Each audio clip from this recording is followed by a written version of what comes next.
In this video, I want to show you how to sew the rest of the text block to the mull. Now the mull is still in its brace, I'll take that out in a second, and it's obviously attached by glue, but by doing the extra sewing that we will at the top and at the bottom, we will make such a strong bond between the text block and the mull, and then of the mull to the back boards of the cover, that the book will be very strong. So I'm going to go ahead and just take this out of the brace, pull it a little bit.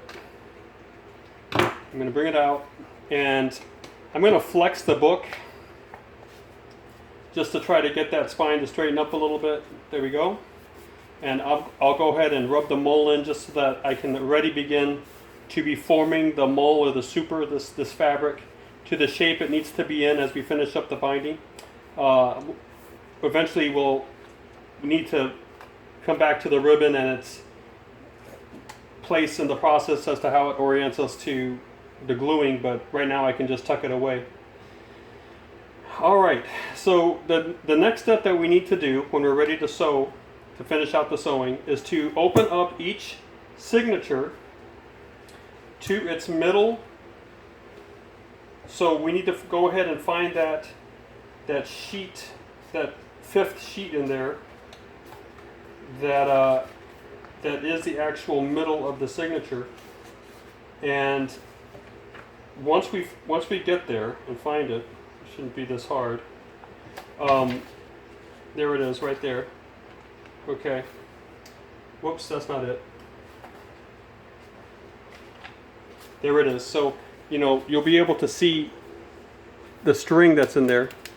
I'll tell you that's the middle. Also, you'll obviously be able to see the holes. Now what we need to do for each signature is to find this middle spread, and go ahead, and we're going to use a tool. You can use your needle if you want to. I would maybe hold it with some pliers, some crafting pliers, and use it that way, because we're going to have to punch through these holes again.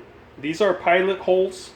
And because we've put the super on, the mull on, and the glue, the openings in the back have closed up on us. And I'm going to go ahead and reopen them. Now this is just a small dowel rod that I've made a long time ago. I drilled a hole in there, I put a needle in there, I put some glue, and it's a very handy tool for this. And I'm just going to go ahead and poke it all the way through, twist it, move it around a little bit, and that's my hole. All right.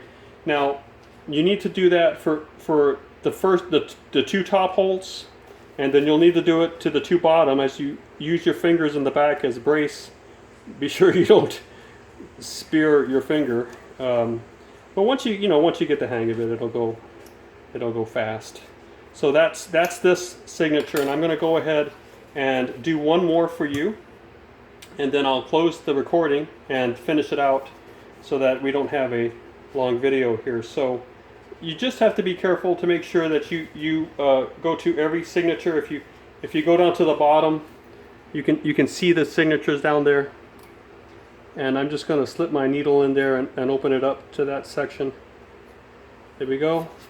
That should be it. To make sure, spread it out. You should be able to feel that string. So I'm one off. There's the string for the second signature, and those are the two pilot holes at the top, the two at the bottom.